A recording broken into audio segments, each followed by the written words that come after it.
ezilandelwa ngumsakazo wetithombe iEswatini TV.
Good morning. Today is a Monday, the 29th of January. Sivuka ke nalomuhla sibonga lomdzala wetinsuku ekuthena benathi kule mphela sonto lesibuya kwesathi oqala liviki sethemba ukuthi utawuphindze abe nathi sethembe ukuthi ke nibe nemphela sonto lenhle kakhulu nalomhla ke ekseni sifuna kunilethela uhlelo lolitawuba ke ngolumnanzi kakhulu lophindze losifundzise tinhlangothi letahlukene. Of course, it is a Monday morning and we will talk about sports later on the show with Master Lamin. But before we get into that, a very good morning. How are you? Nguniamo, how was your weekend?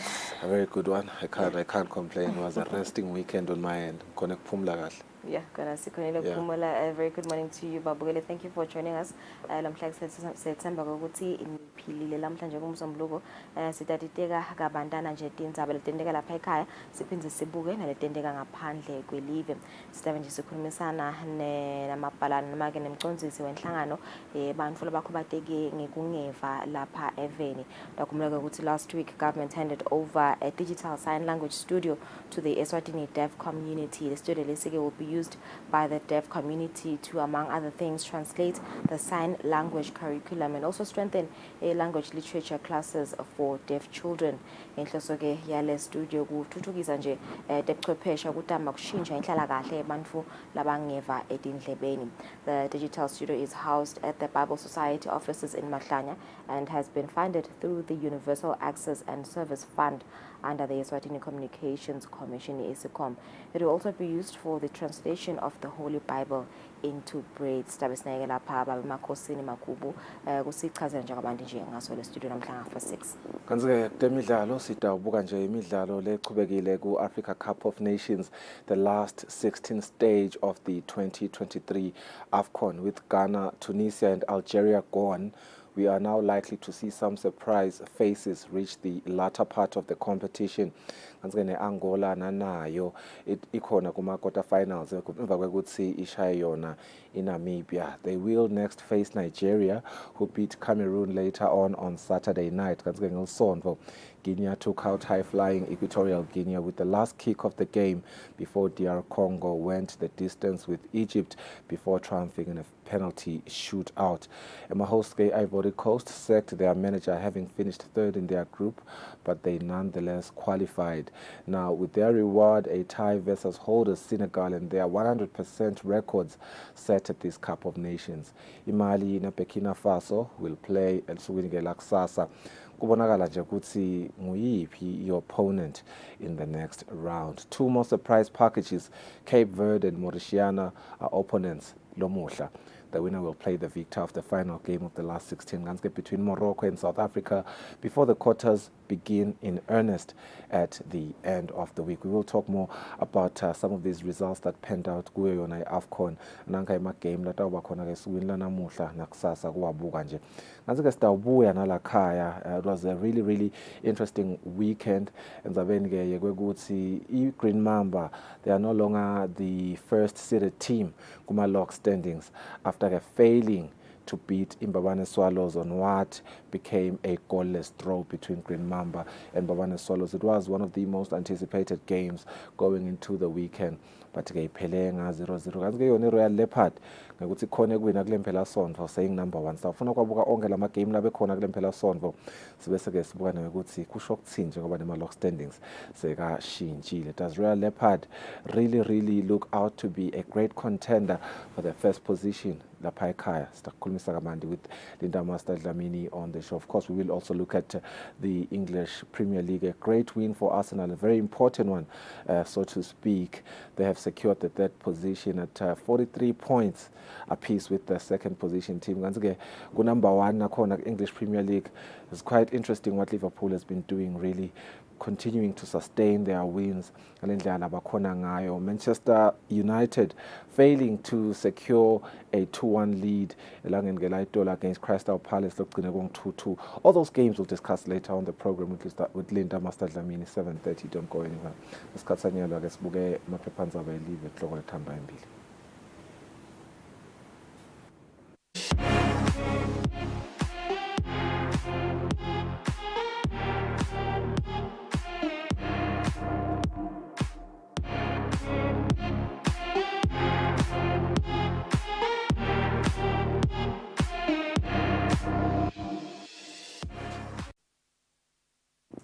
sibuke i-Times of Eswatini.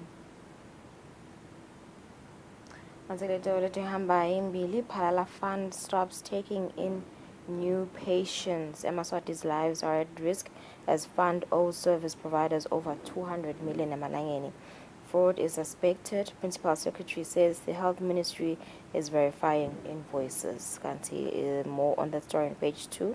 Kuletinye thamba imbili. Visually impaired rape convict walks free. Kuletinye 100 million emalangeni. Marula industry is under threat and children do piece jobs to raise school fees. Kuletole thamba imbili. Good Midlalo, Times of Eswatini this Monday morning. The leading story there, fresh twist in athletics impasses as AE takes coach Muzi to court. Suspended Manzini Athletics Club coach Muzi Mabuza there. Now let's see it from the, let's see, a bit pixelated there. Renowned official accused of inciting athletes and officials to boycott federation's activities. This is a story that speaks to the Athletics Association, which has been granted an interim order restraining Manzini Athletics Club coach Muzi Mabuza from allegedly inciting the clubs to boycott the federation's activities. Another story, Birds players miss out on 100,000 emalangeni bonuses. Kanzige yekcina late Bayo header wins it for Guinea go Africa Cup of Nations. As why Eswatini Observer, your leading headlines. Intern doctors complain that they are cheap labor. They are unhappy with 12,800 amalangeni pay after restructuring the program. Kuletinye thamba imbili. PSAs want a meeting with the Prime Minister and SANU has suspended all classes. Midlalo, Eswatini Observer, the leading story, I never left Swallows, quoted there, which are words by Bishop Lukele, who says he has always been a Swallows person. Watched the match against Green Mamba on Saturday, and PRO says talks are ongoing. Capital City Giants Zimbabwe Swallows' fortunes could change for the better after their imminent reunion with former President Archbishop Bheki Lukele. Another leading story, Lucky finally leaves Madlenya for Buffaloes. It remains a big question if Madlenya will continue to be a thorn in the flesh of Giant teams after centre-back and skipper Lucky Roadblock Gametse left his childhood team and he has joined Army side Young Buffaloes. Another story, last gasp, Bayo goal takes Guinea into quarter-finals. Right, so moving on to the Eswatini Daily News, your leading headlines. Government closes inflated tender prices, taps. New market price catalogue means a rough ride for companies overcharging government. Kulenyele hamba imbili. Prime Minister calls for unity in tackling crime, and MICS6 reveals more male-headed households, low marriage rates, challenges for children. It is 30k emalangeni salary from Xolisi in Botswana. Following that, he will also receive a signing-on fee of 80,000 emalangeni after penning a 2-year deal with Botswana's Jwaneng Galaxy last week. Full story is found on page 23 there. Another one, Bishop Lukele inches closer to Bird's return. The last story from the Africa Cup of Nations, last gasp win for Guinea sees them into last 8.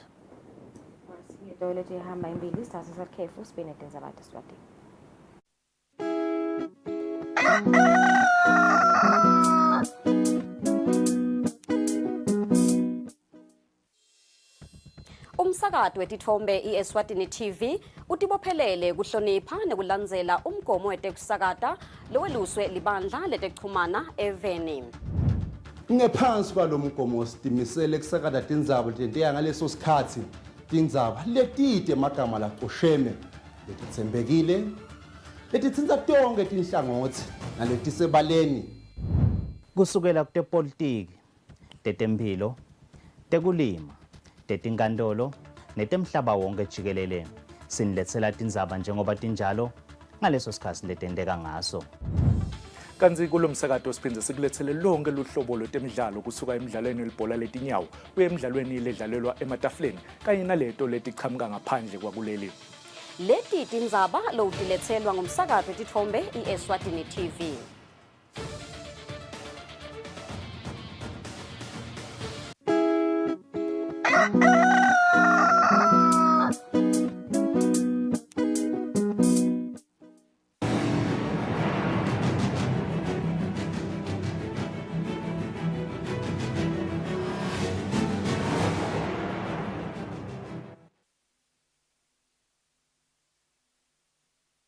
Siphinza sinabukela ehlelweni sibuke nathi tindzaba tesiswati.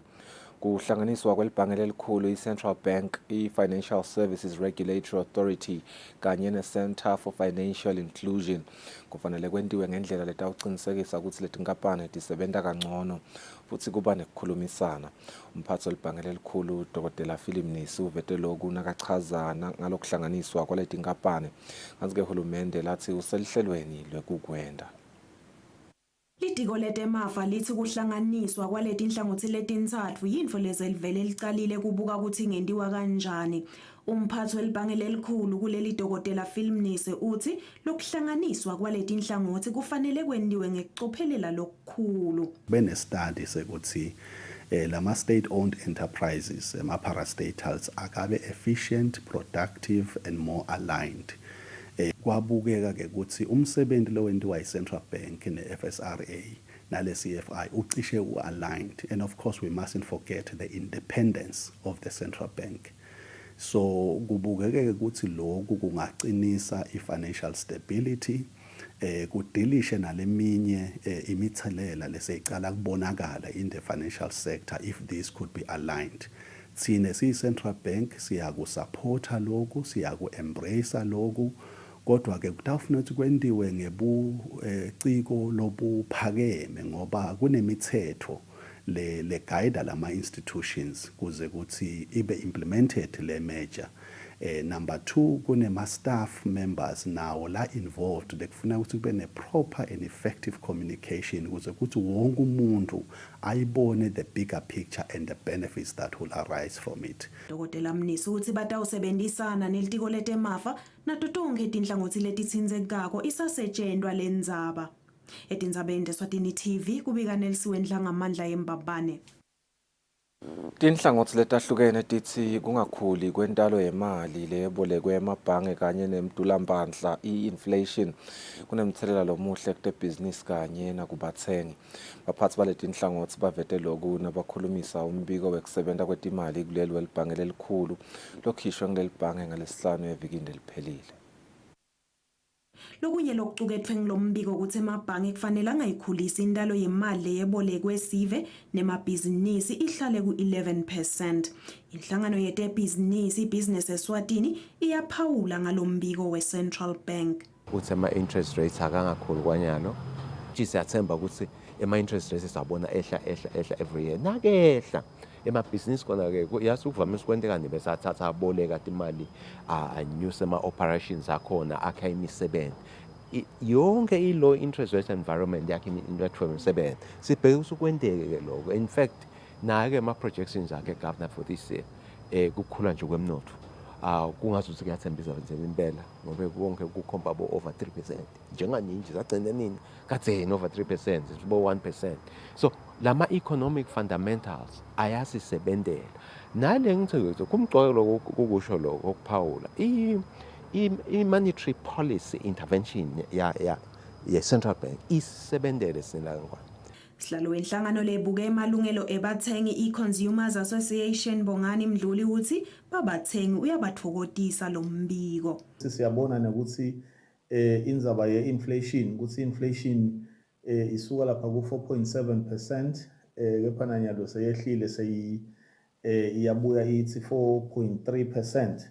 Sinesinhlangano yabathengi sithi siyabonga kakhulu, siphinde siyasho ukuthi sibathengi vele sichubeke ngokuthi sendenako lokuthiwa responsible spending. Live liseme kahle etingungwini talo njengoba emhla til-14 kulesetulu belinemali leng-11.1 billion emalangeni lokulingana impahla lethengwe ngaphandle kwakuleli yetinyanga letintsatfu nengcenye 3.5 months. Etindzabeni teSwatini TV kubika Nelsiwe Nhlangamandla, nginasimuva Shongwe eMbabane. Laba buka kugcinwa kwetilwane tasendle sebacele sive sasenkomazi nakandeva kahoho lesihlushwa imvubu emasimini ukuthi sibiyele emasimi ngeluhayela lolunagesi kuteke ingasonzeli lemvubu. Lokho kuvunywe buchopho baselihlangothini Mfanzile Hlophe lothi bafika lababuke kugcinwa kwetilwane kutawubona umonakalo lodalwe ngelemvubu. Utheke sive sisetawuhlangana kulamaviki letako sibikelwe ngalokho. Litiko letempilo lithi kunesikhebe lesikhona kubomake labasesigabeni sekuhlela kepha kude tindlela tekuhlela labatisebenzisako. Lobuke tekuhlela itiko letempilo Mgcineni Ndlangamandla uthi litiko lisebentela kwengeta tinhlobo tekuhlela umndeni lesebenziswa ke ngilamanye. Itiko letekuhlela umnotfo nentfutfuko libambisene tinhlangothi letahlukene eveni kufaka ekhatsi tinhlangano tahlukene takamhlaba ikakhulukati lelo ebuke tindzaba temalungelo ebantfwana. I-UNICEF letfule umbiko wekubuka timo tinhlangothi letahlukene temnotfo welive imix wemnyaka wa 2021 kuya ku-2022. Kanti lo mbiko uyaveta kutsi nasikhuluma ngetindzaba tekuhlela umndeni lapha eveni laseSwatini etindzaweni letisemakhaya lizinga labomake labaya emitholampilo bofuna tindzaba tekuhlela umndeni liphansi kakhulu. Laveta kutsi bomake labakhona kufinyelela etinhlelweni tekuhlela umndeni etindzaweni letisemadolobheni lizinga lakhona lime ku-59%. Sikhulumisene nalobuke tekuhlela umndeni etiko letempilo Mgcineni Ndlangamandla lovetile ukuthi leli tiko lisukumisa tinhlelo noma lisebenta tona tinhlelo letawucinisekisa ukuthi bomake nabo bamfula basha labasesigabeni sekuthi bangahlela wona umndeni bakhona kufinyelela etinhlelweni letahlukene tekuhlela umndeni. Kufuneka ukwenza letindlela leti controlwa nguwe. Lenye yato nje kuba ngumjovo longatijova wena. Ilofana umjovo akashukela labantu kulo mjovo akashukela umfana ushukela usiyamnika ahambe nawe ekhaya atijove kulona nje ungakwazi eclinic uyakabili ngeminyaka ushothi kunika umjovo lo tata ijova lona uba 3 months usho lo omnye uhambe nawo uyabuya emva ka 6 months usiyakunika futhi ujova lempilo sothi sinesihlangana nawe kabili nje eminyakeni eclinic. Ngilokunye indlela lesifuna ukuthi sikhulise ngawo lamathuba ukuthi umuntu ati controlele lokutihlela kwakhe bese ngibese ngalama page manje kufanele sicale sakhe lo mthetho lo togovernisha ukuthi umuntu nakasebenzisa le ndlela le isenyetiswa njani simfundzise nakulele ngisho kuyale mijovo nayo ingiletinya letindlela lestingetako lesentela ukuthi umuntu akabe in control ukuthi yena nakahleleka uhlele kanjani. Labanye sikhanze ukuthi ba reporta ukuthi iba ngathini lesingema side effects lamancane kunale lesitijwayele tindlela. Lokunye lokuvetwa ngilombiko ukuthi eMaswati langabe ayahlela noma lasesigabeni sekuthi angahlela langakhoni kufinyelela etinhlobeni letahlukene tekuhlela umndeni angu-42%. Kanti lombiko uphindze uvete ukuthi bomake labasemakhaya setulu izinga labo labangakhoni kufinyelela etinhlobeni letahlukene tekuhlela umndeni. Etindzabeni teSwatini TV kubika Samkelisiwe Khoza nginasimuva Shongwe eMotshane. Litiko letekwatisa lakha umgomo lotawucinisekisa ukuthi sive siyakhona kusebenzisa tebuciko etinkhundleni kanye nasendzaweni letithutane nato lokufaka ekhatsi emaposini. Lokhu kuvetwe ngumcondzisi wetekuchumana Andreas Lamini nakachaza ngemiphumela yelicwaningo lwekuphila kwesive lokwahlukene lolivete ukuthi ke sive lesemaphandleni solasifinyeleli kahle kutebuciko. Uhulumende uyethi nakahlela ahlele kokuthi mane wonke umuntu akhona kufinyelela alithole lolusido njengoba sesadi kokuthi kuthuthuka kwetebuciko kusho kuletha intuthuko esiveni ngakho wonke umuntu kumele ukuthi ayithole ahlangabezane nayo indlela thitene ukuze ukuthi naye atithuthukise empilweni. Umcondzisi wetekuchumana uphindze wachaza ukuthi yinde yendiwako ukuqinisekisa ukuthi tikolwa tiba nabongcondvomshini labenele ngisho leto letisemakhaya. Litiko laka ICT nenkampani yemapos yetincingo iPTC nema-libraries netinkampani tabomahlalekhikhin letitimele linetinkampani ema-ISPs latimele bonke basebenta umgomo munye ukuthi sibe semaswati sifinyelele kuleti tekuchumana sikhona ukusebenzisa buciko losebukhona eveni njenge-internet lesengiyona ikhona ukuchumanisa abantu ikhona kokuthi ikusite nasebhizinisini yakho lonako ukhona kukwatisa ukuthi senginako lokhu noma ulimile emakabishi akho sekahlaselwa sifo ulithola tudane lusido nase kunale internet uyakhona kubuta uthole lusido so vele into lemgcoka kakhulu for intuthuko yesive.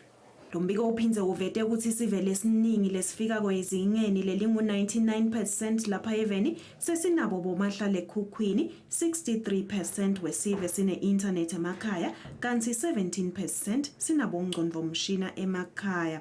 Etindzabeni Eswatini TV kubika Nelson Ngamandla titfombe nguSmuva Shongwe Galobamba. Kulesikhathi sanyalo sitawuthatha imivo yebabukeli ngalabangakusho ngekuba khona nekusebenta kwe-internet eveni. Le mivo ithunyelwe kusetshenziswa inkundla yetekuchumana ka-WhatsApp. Le internet yethu isuke iyadula kanti ke bantu labafuna ukuyisebenzisa abaningi kakhulu. Lokwenda ukuthi ukhanze ukuthi nabanje labenema online classes ukhanze ukuthi badinga ukuthi babe nedatha leningi.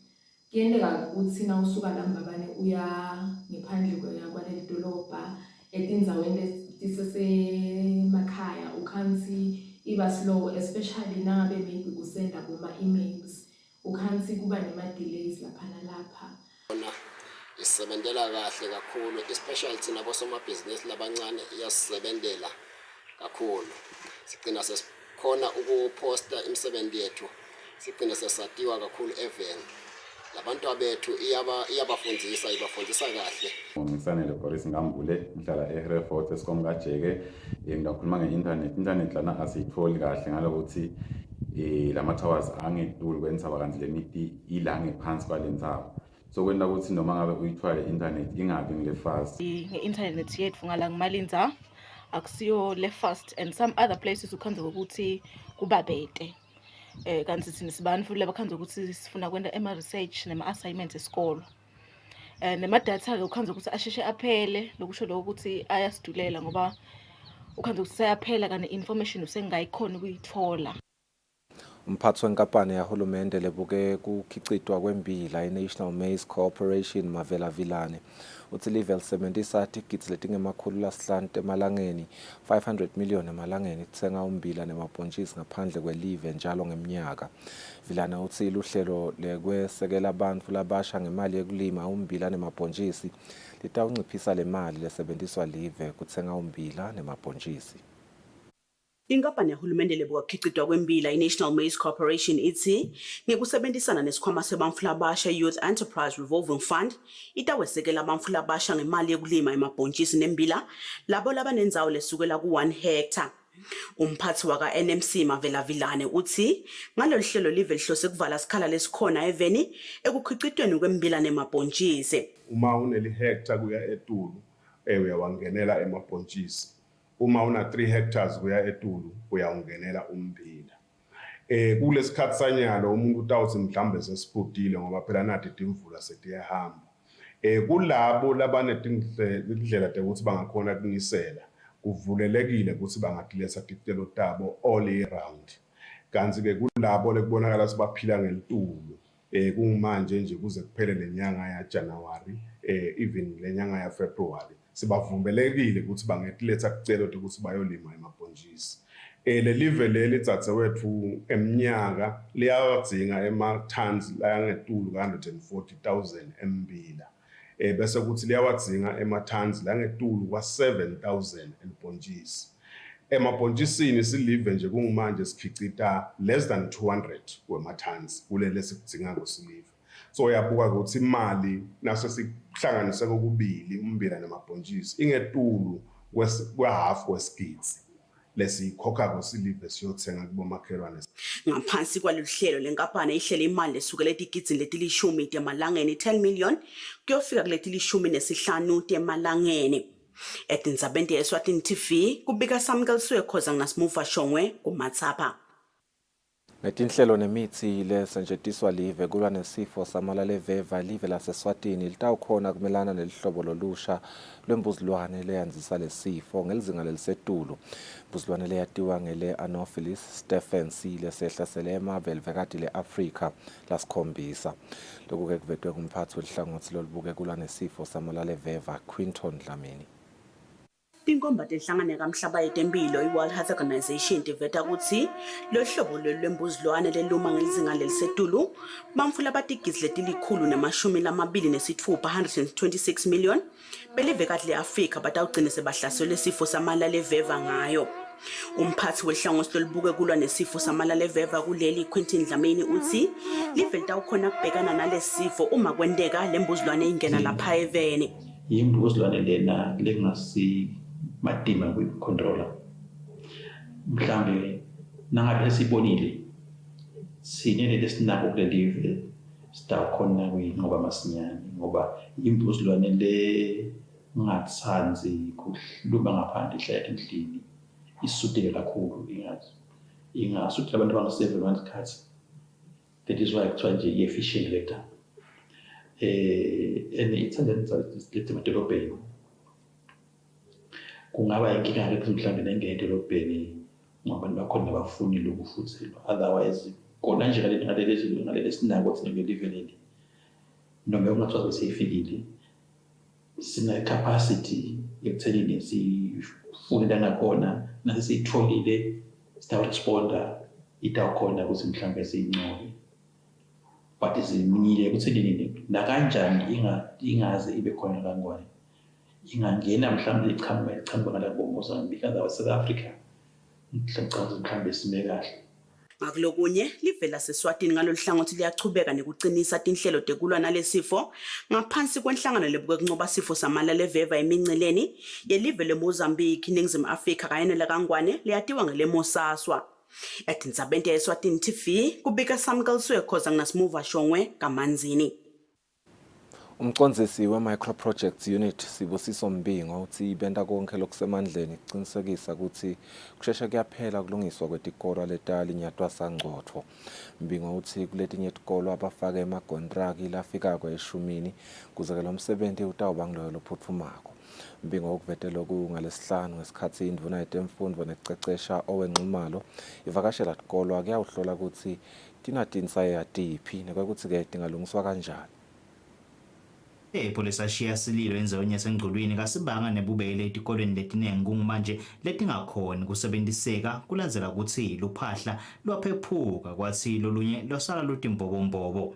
Uhulumende ngelihlangothi lwe-Micro-Projects ufake onke emandla wasebenta ngesicubulo lesithi nkwe ekulungiseni letikolwa njengoba bantwana kufanele kube ngabe sebayafunza kungumanje. Damle ukuthi sifake amakontraka abe manyenti singabekisa nje lapha eMhubhe High School lesikole cishe silimele sonke lesikwendile ke lapha eMhubhe iblock ngeblock ina contract kusho nje eMhubhe High School kuna 10 ama contract kutama ukuthi umsebenzi ugijime eSt Philomena Primary ama contract afakwe khona ang8 nakhona sitama ukuthi sibambe isikhathi ukuthi umsebenzi ugijime ngalamafisha siphuma umkhankaso vele ukuthi simbambisa uhulumende lokungenani akunakuphela amavili amathathu ibe lemsebenzi seyiphelile abantwana bangene ngekhathi bafunze. Litiko letemfundo lithi lisatawulungisa nokuthi bantwana bangashiyeke etifundweni tabo. Nathi besingajabula ukuthi the completing classes avela aqale masinyane bangaze baluze isikhathi. Siyakholwa ukuthi na micro project ukhona umsuthu uyanotha ukuthi banifana akufundzeki vele environment la kunebuchachacha khona but siyakholwa ukuthi bangakhona bamfana kufunza ekseni beme laba labasebentako engcenye kuchachwatisa baphindze bacale futhi after lunch nase bamfana babheke emakhaya. Uhulumende usatawuchubeka ahambe etikolweni etindzaweni letahlukahlukene telive eve kutsi yini langayenta kuze temfundo tibe ngcono. Etindzaweni ngeNgiyani Msibini Thembi Kosimavimbela eMbabane.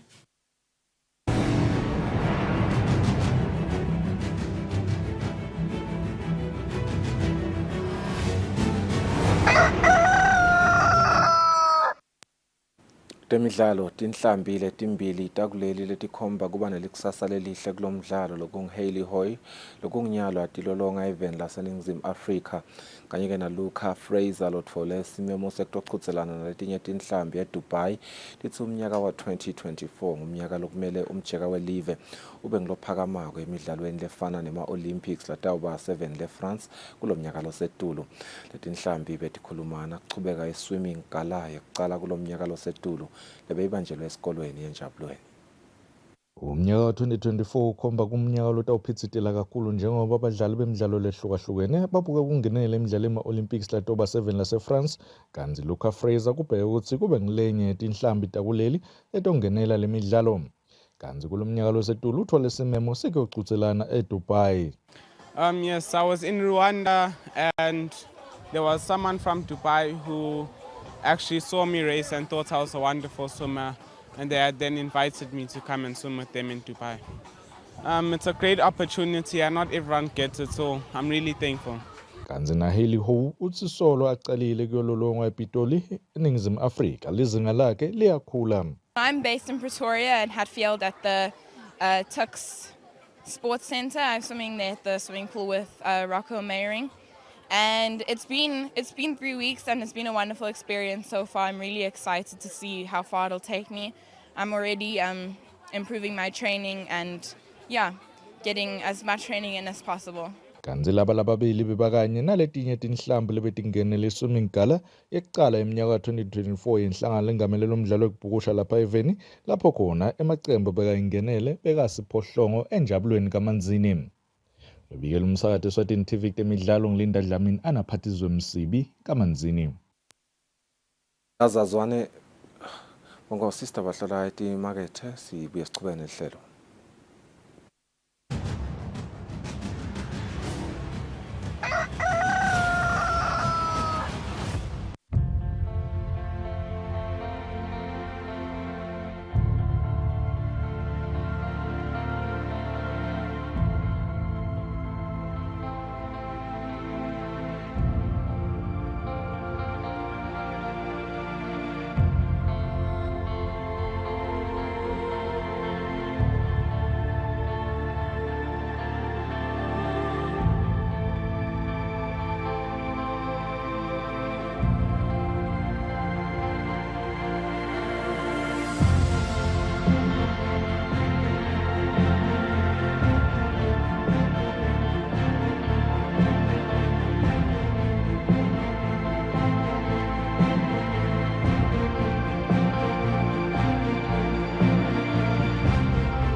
What do you think the best part of traveling is? Is it the food, or is it the conversation, or is it the sights and sound? If you're ready to explore, we are ready to show you the best way how.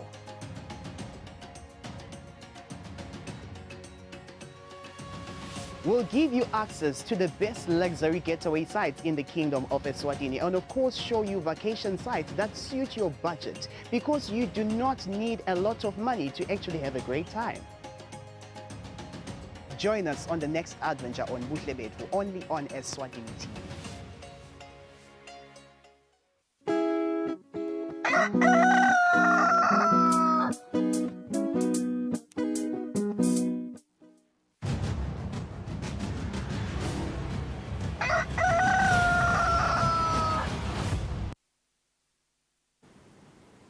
Mathimzela sinivusele sakumukela nolosandza kusivulela ivekini eliphelile ngalesine uhulumende handed over a digital sign language studio to the Eswatini deaf community. The studio lesike will be used by the deaf community to among other things translate a sign language curriculum and also strengthen a language literature classes for deaf children. Inhloso yale studio ke kuthuthukisa tebuchwepheshe kuzama nje ukushintsha inhlalakahle yebantfu labangeva etindlebeni.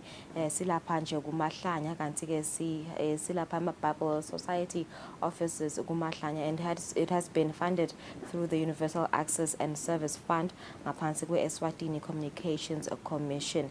I'm joined by the Executive Director of the National Eswatini Deaf Association, Mabe Makosini Makubo. Sichazela nje kabanti nje ngaso le studio and how did they come about ngayo le idea ukuthi kube nale studio lesi kude batakhona kusebenzisa njengabantu labangeva etindlebeni. Asekuvusele baba Makubo saba ngusibanazi lomhla ekseni. It's a beautiful idea.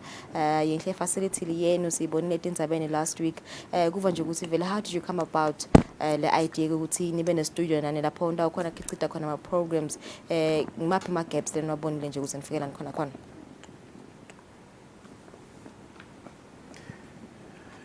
Ngiyabonga kungemukela e-studio. Yes, ngingumakhosini Makhubo but ke ngina interpreter la long umshela kombongo Dube. Ungibuta ngeke ukuthi how did the idea come about? Le idea lenzala kakhulu mhlambe nje nebantu bangamangala ukuthi nasicala i-association katseni i-idea ye-studio besivele sinayo kusukela katseni sasinayo i-idea manje ke bekuyinto le beyidulile kakhulu besaye sesithi mhlawumbe nasithi sizama ukucela tinini kwekuthi sisite bamangale ukuthi hawu labantu bafuna into ledule kanje. So finally sesikhona studios sesivele set up hiwe sihle impela kusiniketa nje sifomesi ukuthi vele ini kahle lena letaba yenteka nje kule studio. Who has access to the studio sen?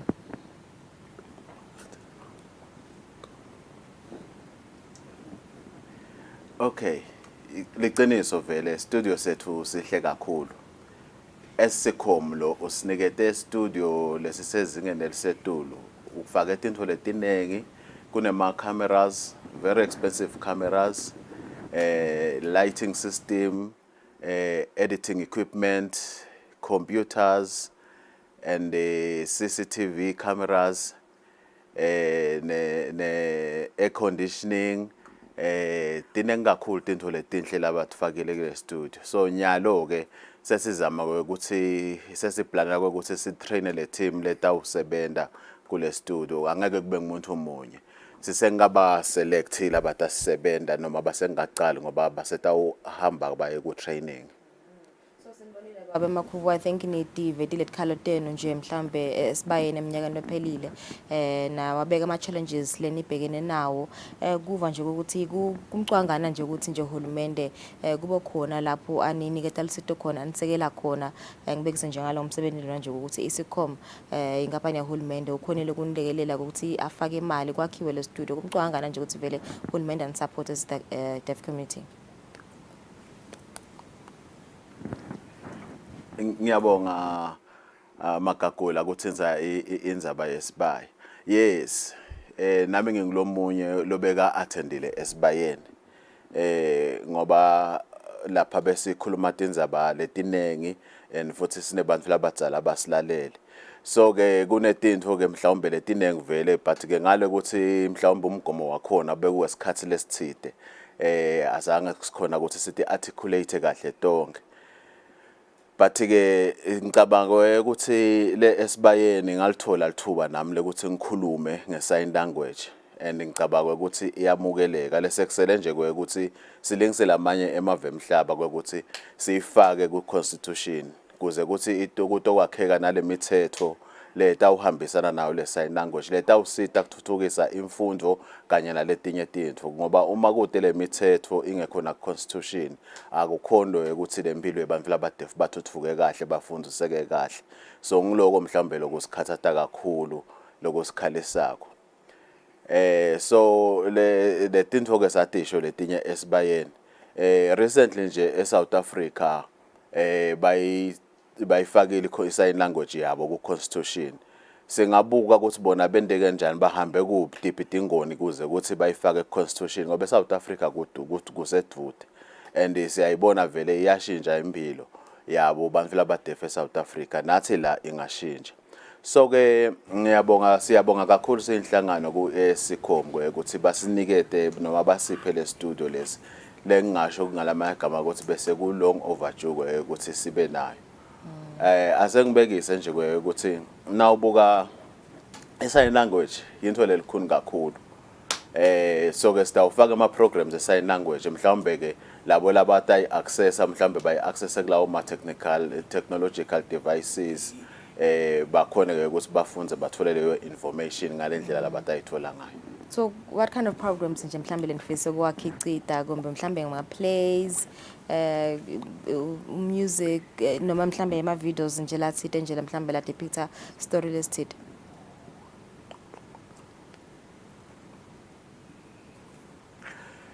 Yes, thank you. Ngicabanga ukuthi so sembili kakhulu. Mhlambe ngingaqala le ukuthi le studio kwekuqala le stack sebenzisa kuko ngema programs mhlambe la tawuthenza temfundo lesicabanga ukuthi sitawusebenzisana neMinistry of Education mhlawumbe ekushintsheni le curriculum si adapt into sign language lena lesetincwadzini kuze sibantwana batokhona ukuthi bayi access kangcono naleyo ukuthi bakhona ukuthi bayifunze le sign language kangcono bangasayini badlobhadlobhe ibe language leconzile kubo. So ngicabanga lo ukuthi kukhuni ke ukuthi leto ntho leto singathi implementa without a budget. So ngicabanga ukuthi lawo ma ministries la relevant kutawufuna ukuthi sisebenzisane nawo sakhe ema budgets ukuthi sendele ama programs. Kuleminyaka lephelile bese lo sishutha si-translate al-Bible. Bese shutha nje ebaleni sil-translator khona sine Bible Society. So nyalo sesinale studio shothi sesitawusebenta kangcono. Ubuteke ngetindzaba ema plays na music naloko. Yes, siyafisa ukuthi sibe nawo ema drama programs. Mhlawumbe asiwafake nakaswazi TV ngoba kwanyalo iswazi TV to us it's like yakhelwe abantu labakhona ukukhuluma nalabeva kokuphela. So siyafisa ukuthi ema stories ethu as deaf people nathi siwafake kaSwazi TV abukelwe sive sonke. Mhlawumbe sitawucela kuba phansi nabo beSwazi TV ukuthi basibambise ukuthi leyo program maybe ya 30 minutes noma ya 1 hour sisinase siyakhile ite todlala maybe once a week. Sisetayiletha leyo proposal and okutawusita ekutheni nalabantu labadeaf nabo bakhulise ema skills zabo etinto emisebentini eyahlukahlukene. So uthi nze indzaba yeBhayibheli babe makhuba ukuthi nyalo nje nibhizi ngayo le project leyo ingabe vele nayo leyo seyinithatha isikhathi singanani nje ukuthi vele nifikela khona ithini vision yayo?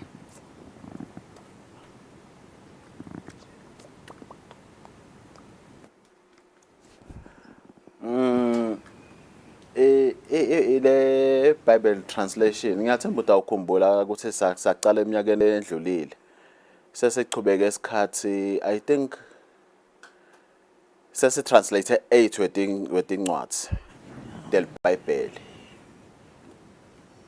So nyalo sesetinengi ke tinto lesetendeka emhlabeni lesinye isikhathi ukhanza ukuthi mhlawumbe in the past lebese kwenda mhlambe bekungasiyo equality lekahle.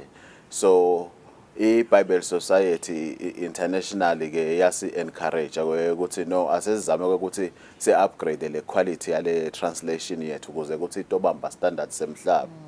So sinayo ke i-team kune team le yahamba sayo trainer eKenya ukuthi ingabe singal translate kanjani kangcono ukuze ukuthi libe ku international standard. So sine team ya 4 abantu labadeaf and very soon labanye labang2 batawuhamba futhi baye ku training.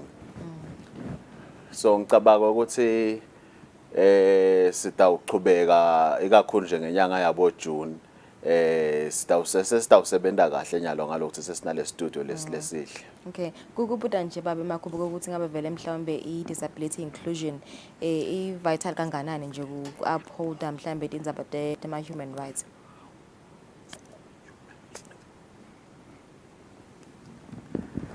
Okay, thank you. As I'm going to get the example, when now you are a hearing person, mhlambe utala ke umntwana lo deaf. Mina nje ngi-deaf, bonke abantu bami nginabo kodwa ngisho umnye lo deaf. But ke bantu labevako ngibo labatala abantwana laba deaf. Shothi ke baniketa thina umsebenzi ukuthi sibaside sibaguide ngoba nabo bayadzinga kuba nempilo. Wena ezomntali wakhe ungeke understand ukuthi udzinga ini. So thine ke laba deaf siyathi ukuthi lo muntu okay lona udzinga ukuthi i-language yakhe i-develop naye. Simfundzise ke i-sign language. Kuze kuthi naye ato participate alingane nalabanye abantu. Nangabe kushothi kukhona mhlawumbe la ahlangana khona nebantu ngoba vele sisemndenini sihlangana nebantu kumele athi usocialize kanjani nebantu interact kanjani nebantu. Nangabe kukhona lokuthi kumele ukuthi athinthane nalabanye abantu emhlanganweni nakuphi udzinga i-interpreter. For instance uma nje mina ngihamba ngiye emihlanganweni ngidzinga sengithi nje mhlambe ngemhlanganweni eKenya ngidzinga ukuthi ngitravel ne-interpreter vele and then ngikwenza ukuthi kulesinye isikhathi bathi bantu hawu wena nihamba nibe ngi2 you are very expensive noma niphila kahle nihamba nibe ngi2 kanti vele it's my human right ukuthi ngibe nale interpreter ukuthi into khona ukuthi ungihumshele. Wena mhlawumbe ufaka ema-earphones endlebeni udijayivele ngenhloko enjoy mina ngilabe ngihleli ngingevalutho ngalokuthi ngide angikhona uku-accessa. So uma nginale interpreter yami noma khona lokwendekako kunema announcements la khona ngiyakhona kuva ukuthi okwendeka lokhu ngalokuthi ngine interpreter. Nyalo nje tikolo asetiyavulwa bantwana laba deaf labafundzako sebasetikolweni siyabonga ukuthi uhulumende uyababhadalela nabo bayakhona ku-enjoya impilo njengalabanye bantwana. So it's a human right laba nabo labayitholako but ke lemcoka kakhulu kumele siyidevelop ngilena ye language. Yeah, lokhu nguva nje ukhuluma nje baba makho vele diningi letinkinga lenihlangabetana nato and ngiva wathi kuningi lesingakwadi mhlambe ngayo i-deaf community as ushido ukuthi niyafisa nalokuthi Eswatini TV yanemukele nikhona kuletha nama programs mhlambe lenitabe niwakhe icida kule studio senu. Kungansita kanganani vele babe makho ukuthi vele siyibone le picture yenu as the deaf community ukuthi niphila kanjani, ama challenges nafesako nginawo, ama achievements esenike naba nawo, impilo yenu nje ngabe kungasita kanganani ukuthi vele siyibone le picture ukuthi niphila kanjani vele ngidiphle inkinga nenato.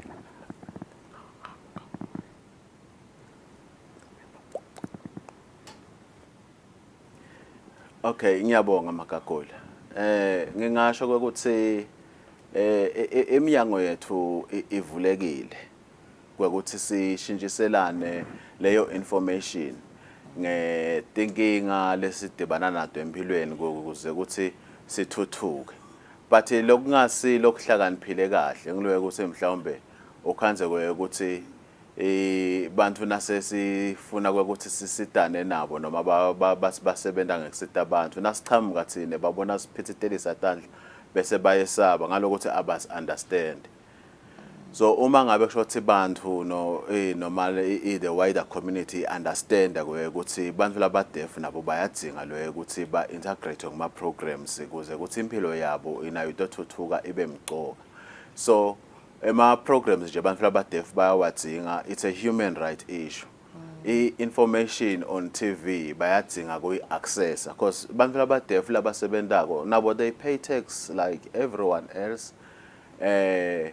So nyalo bantu labangeva kwetindlebeni noma labangeva etindlebeni nabo sebayafuna ukuthi bawa access ema drama la khona ku TV information lekhona sifuna ukuthi konke lokwentiwa abantu labakhona eveni nathi sekwende sihambisane neculture yenye sonke. Okay, so let's do ngifuna ukubuta nje baba makho ukuthi is it only accessible to the deaf community noma mhlambe nje ibamfu labakhubatekile nje kungaba ngiliphi ihlobo?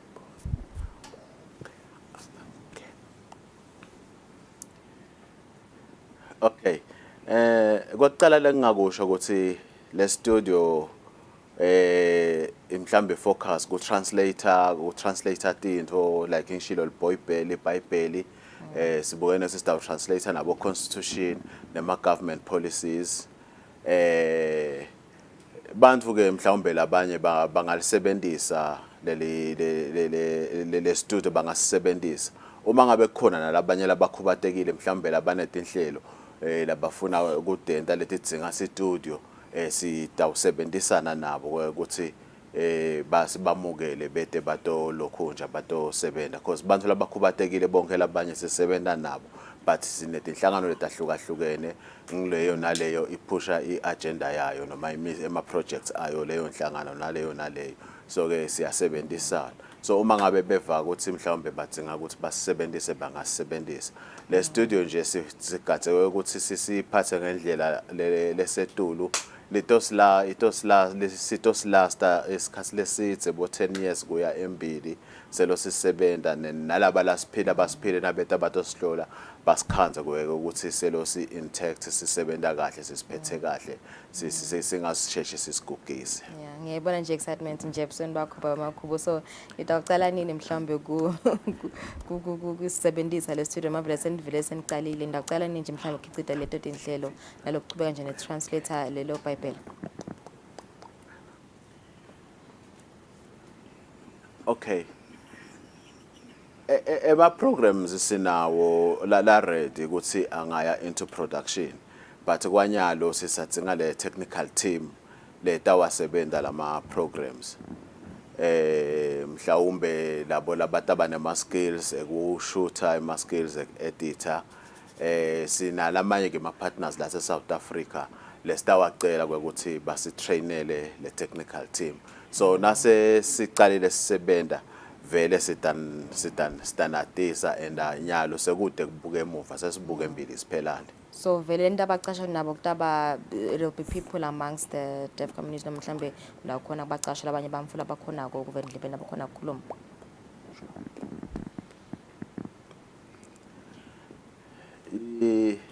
Yes, labakhona ukukhuluma sitabacasha nabo sitawusebenzisana nabo nabakhona ukuthi sikhulumisane kahle nabo nangabe banawo lawo ma skills esiwadingako nema qualifications sitawusebenzisana nabo but lokunye lokumcoka ngilokuthi ipriority yethu ukuthi sitrain labantu labadef mhlawumbe lokho ke labangakhona ukukwenda ke singasebenzisana ke nalabanye labakhulumako noma labevako etindlebeni lokumcoka ngiloyo ukuthi sisebenze kanye kanye. Okay, no, ngiyavakala sibonga kakhulu baba Makhubo.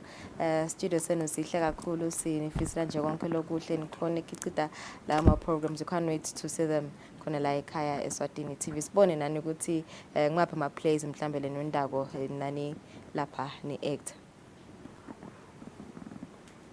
Okay, sitawenda njalo and ke bantu labadefu bane passion lenkulu kakhulu ngitinza bentabo drama and they even sing bantu labadefu labanengi labangakwadi so sitawenda vele lawo ma programs and bese siyabona lo ukuthi kahle kahle vele sihlangana njani nebantu labanye labakhulumako akusikwe ukuthi siphila in isolation nathi sesijakile ukuthi sicale kwakhicida lawo ma programs. Okay, ngiyabonga sibonga kakhulu baba Makhubo Mbukeli besixoxisana na executive director wayo inhlangano yabantu labakhubateke ngekungeva itindlebeni evikini eliphilile nje uhulumende abambisene inhlangano letinengi ubambise lena nhlangano ukuthi kuvulwa ngalokusemthethweni digital studio yebantu labakhubateke ngekungeva etindlebeni kanti ke ilapha kumahlanya emahhovisini ase Bible Society. Sitawahlola amethe sabe sichubeke nehlelo.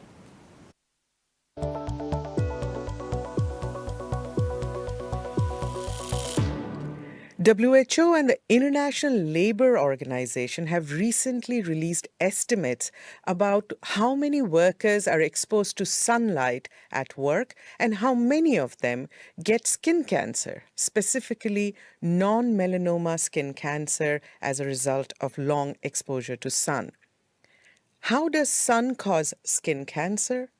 Who is at risk? And how can you, your employer, and your government keep you safe? Here to talk about it is Dr. Frank Pega. Welcome, Frank. Frank, explain to us how intense exposure to sunlight can cause non-melanoma skin cancer. So outdoor workers regularly work under the intense sun, sometimes for really long periods of time, and sun comprises ultraviolet radiation. When this type of radiation hits skin cells, it can damage their DNA, and that can in turn lead to skin cancer, where these skin cells basically grow uncontrolled. There are two main types of skin cancer. Melanoma is the more deadly type. We looked at non-melanoma, which is the type that is less deadly but much, much more common and a big problem. Non-melanoma skin cancer commonly appears as either a red firm lump or a flat scaly patch that doesn't heal for several weeks. So outdoor workers are at a 60% increased risk compared to indoor workers from having a non-melanoma skin cancer. This kind of skin cancer is commonly seen on the face, on the ears, or on the head, but also the arms and the legs, where workers are most exposed to the sun. So for example, imagine a farmer who plants or harvests rice. That worker will be exposed intensively to the sun for a really long time, and the surface of the water that has the flooded fields that the worker is standing will be reflecting back, aggravating the exposure.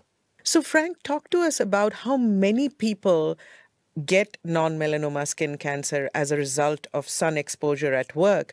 And does this depend on what kind of country we live in, whether we are in a low-income, middle-income, or high-income country?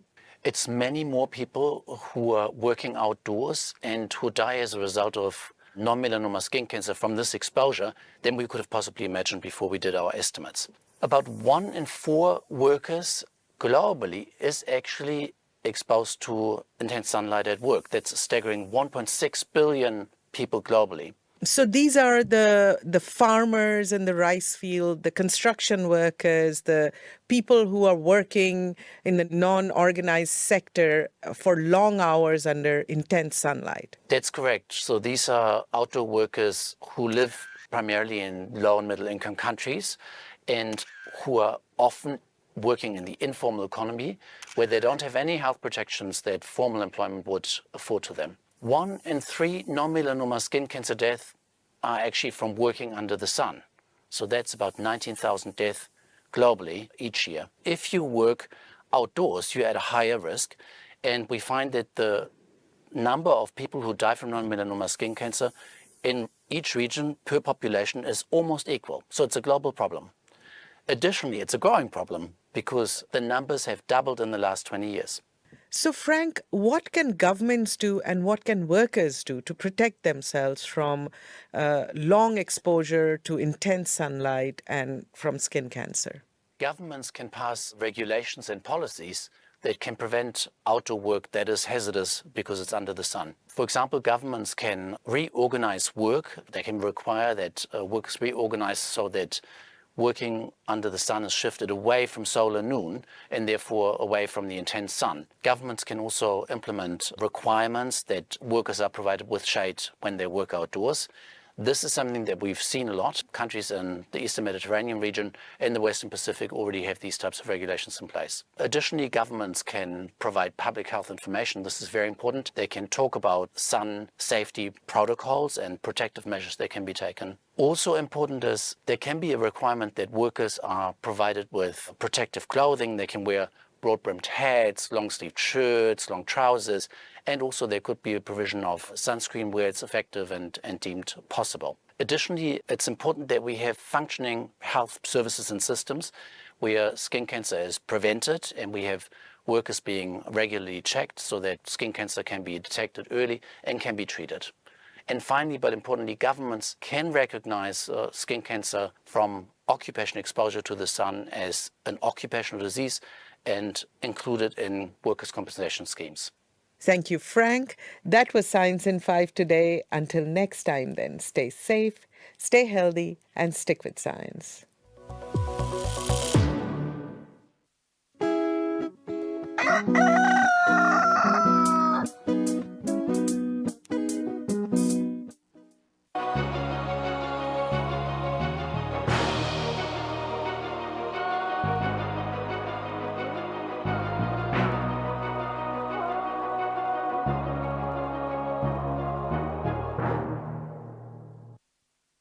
Welcome back. Let's take a look at international news. One man died after armed assailants opened fire in an Italian church in Istanbul during Sunday Mass in what had appeared to be a targeted attack that was swiftly condemned by Pope Francis and Turkish officials. CCTV footage has captured the moment that two masked gunmen entered a church service in Istanbul on Sunday, seconds before they targeted and killed a man.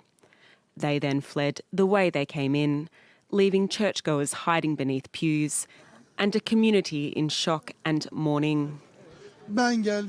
He used to come to church with me. He is very nice, a very good person. God took him early. Here, people are very respectful to one another. Everybody knows everybody. Churches leave their doors open even during Mass. It's not only for Christians, even Muslims go to church. There is friendship. According to authorities, the victim, known as CT, was a 52-year-old Turkish national. The attack took place around 11:40 Turkish time at the Italian Santa Maria Catholic Church in Sarriere. No one else was injured, and the motive was not immediately clear. An investigation has been launched to find the assailants, with the Turkish president confident they will be found. Unfortunately, such murders appear everywhere, and of course such murders make truly innocent people pay such prices. Currently, our police force is mobilized with all its resources, and I believe that the perpetrators will be caught in a short time. The mayor of Istanbul also expressed his condolences, noting the sensitivity of the times both nationally and internationally. He vowed to look into every aspect of the attack. After the International Court of Justice ruled that Israel must prevent possible acts of genocide in its war against Hamas, thousands of civilians remain trapped in Gaza. The Hamas-run health ministry says at least 26,000 Palestinians have been killed. Via discretion is advised on the story. Amid the crowds, injured people stream into Gaza's Nasser hospital. Doctors rush to help patients, but with dwindling resources and a lack of staff, it's an impossible task. We have a major shortage of medical staff. Medical equipment in the hospital is almost non-existent, of course. The simplest things in the hospital, such as painkillers and anesthetics, are not available. We are trying our best to deal with the patients that arrive, and we are trying to keep them alive. The hospital is situated in Khan Yunis, South Gaza's main city, which Israel's army says it has encircled. According to Doctors Without Borders, most services at the facility are no longer functioning amid ongoing heavy fighting and bombing.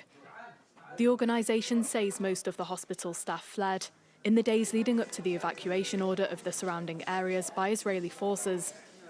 Thousands of displaced people who sought refuge at the hospital also left. Those who remain say supplies are growing ever scarcer.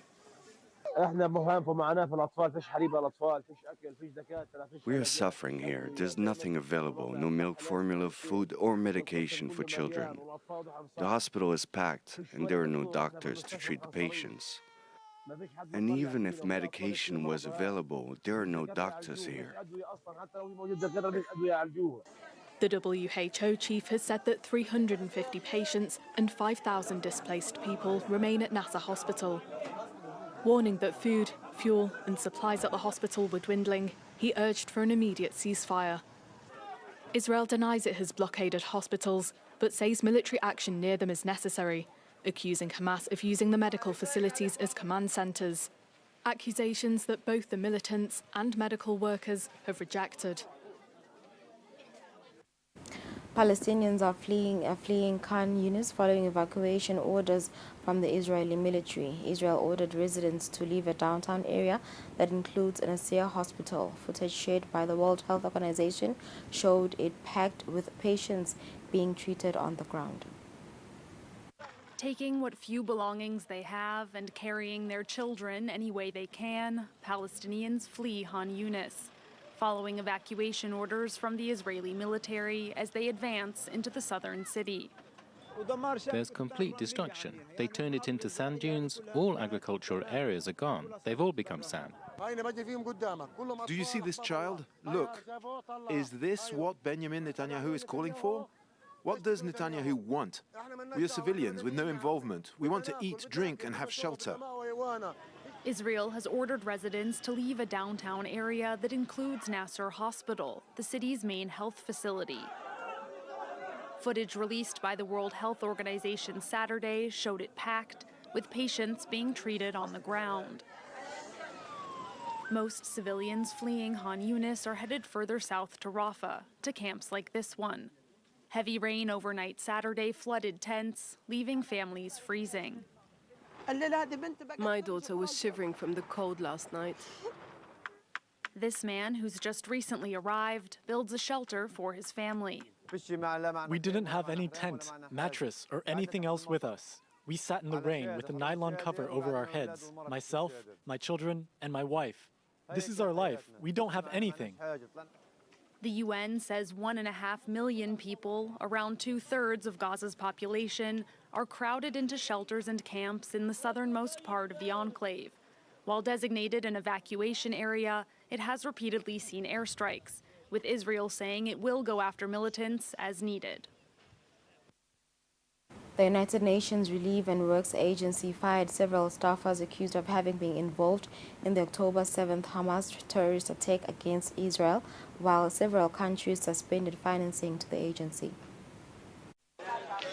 Calling for the release of hostages, Israeli protesters gathered again Sunday at the Karim Shalom border crossing and temporarily blocked humanitarian aid into Gaza. Palestinians have been scrambling to get sacks of flour as the United Nations warned some areas face famine.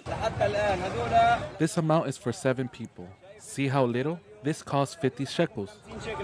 That's about $13. The UN Relief and Works Agency, UNRWA, in charge of helping about 2/3 of Gaza's 2.3 million population, is now facing its own crisis. 12 of its staff members have been accused of involvement in the October 7 Hamas terror attack in Israel, during which 1,200 people were killed and some 240 were taken hostage. UN Secretary General Antonio Guterres confirmed Sunday in a statement that many of the accused have been fired and an investigation is ongoing. He also called on at least 9 countries, including the United States, to reconsider their decisions to stop funding the agency. Permanent representatives to the Arab League held an emergency meeting in Cairo to discuss the matter. Countries are responsible for the continuation of UNRWA funding, and not to follow double standards. They should not show hurried reactions. Israel's ambassador to the United Nations, Gilad Erdan, warned Sunday that countries who continue funding UNRWA before a comprehensive investigation is completed, quote, should know their money might be used for terrorism. Israeli Prime Minister Benjamin Netanyahu, meanwhile, has tried to appease domestic demonstrations by those demanding he do more to secure the hostages' return and calling for the Israeli leadership to resign. It only strengthens the demands of Hamas. It only increases their demands and distances the goal we all want, the return of all the hostages. As Israel continued targeting Hamas militants in Gaza, representatives of Qatar, Israel, the United States, and Egypt were said to be meeting Sunday to negotiate a potential new ceasefire and the release of more hostages. The news came as the Hamas-run Gaza Health Ministry announced the civilian death toll in Gaza has surpassed 26,000. Says the preliminary order by the International Court of Justice that Israel must take urgent action to prevent genocide in Gaza is consistent with the Biden administration's approach to the war and will not change U.S. policy supporting Israel. As the death toll surpasses 26,000 people, according to Gaza health officials, a UN court ordered Israel to take urgent action to prevent genocide in the Palestinian enclave.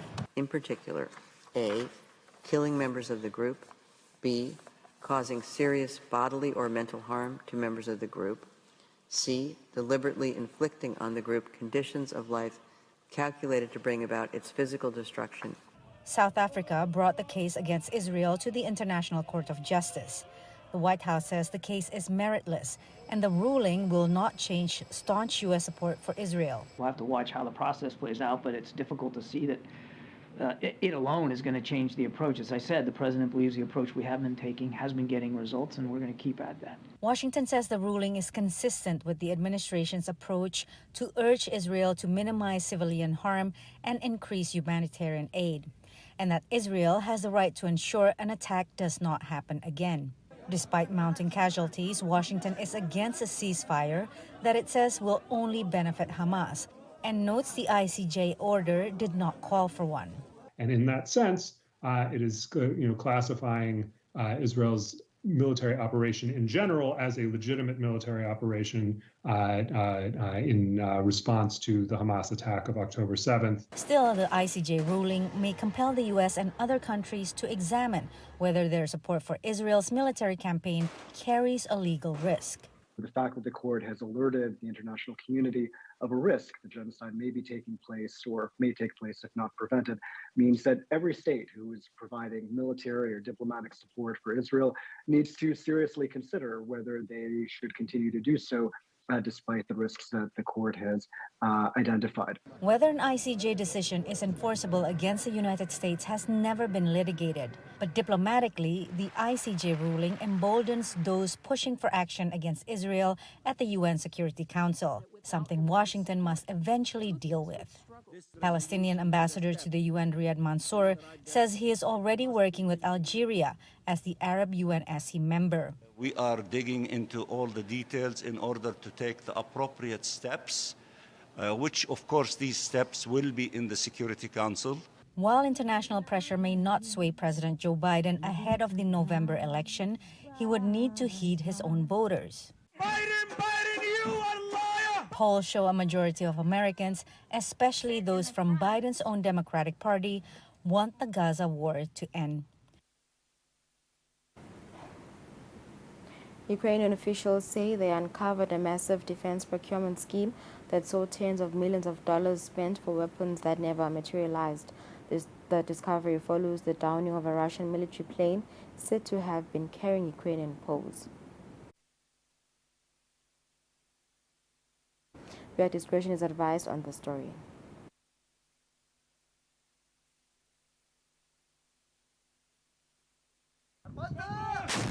Soldiers holding defensive positions near the Ukrainian city of Bakhmut fire artillery rounds after last year's counteroffensive failed to pierce heavily fortified Russian positions in the south and east of Ukraine. They say the one thing they always need is more ammunition. It is against this backdrop that the Security Service of Ukraine, or SBU, announced it charged 5 people with embezzling some $40 million meant to buy 100,000 mortar shells. The money changed hands. The weapons never came. Rooting out corruption was and remains a key pillar in Ukraine's bid to join NATO and the EU, with officials from both groups demanding Kyiv address internal fraud. Meanwhile, the Kremlin continues striking Ukrainian targets like residential buildings and civilian infrastructure. But it was in St. Petersburg just days ago that a court convicted Daria Trepova for a terror attack on Russian soil in April 2023. Trepova was charged with delivering an explosive device to a pro-war Russian blogger as he gave a talk at a local cafe. She called it all a setup, saying she thought she was delivering a listening device and not a bomb that could have also killed her. She was sentenced to 27 years. All this comes as wartime officials disputed each other's accounts of the downing of a Russian military plane said to be carrying 74 people, including 65 captured Ukrainian soldiers en route to a supposed prisoner swap for Russian POWs. Moscow has provided little evidence to back its claims that Ukraine shot down the jet or that captured soldiers were on board. NATO has begun its biggest military exercises since the Cold War, with tens of thousands of troops set to move across Europe in the coming months in a show of force amid the threat from Russia. Nearly 2 years into Russia's invasion of Ukraine, the conflict grinds on into a war of attrition, and NATO is adapting to the threat from Moscow. The alliance this week launched Steadfast Defender 24, its largest military exercises since the Cold War. Over the coming months, some 90,000 NATO military personnel will take part in a range of drills across Europe, like those seen here in Romania in 2023. 50 naval vessels, 80 aircraft, and over 1,000 combat vehicles are involved. We do all of this to ensure that we have the readiness, preparedness, and the forces in place to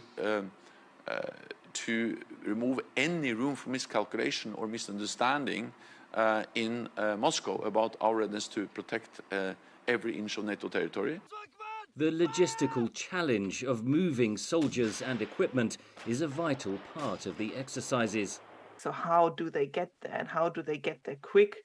Because the war in Ukraine has shown that being too slow means that a part of your territory can be occupied and has to be reconquered. Sweden, which hopes to join the alliance in the coming months, will also take part.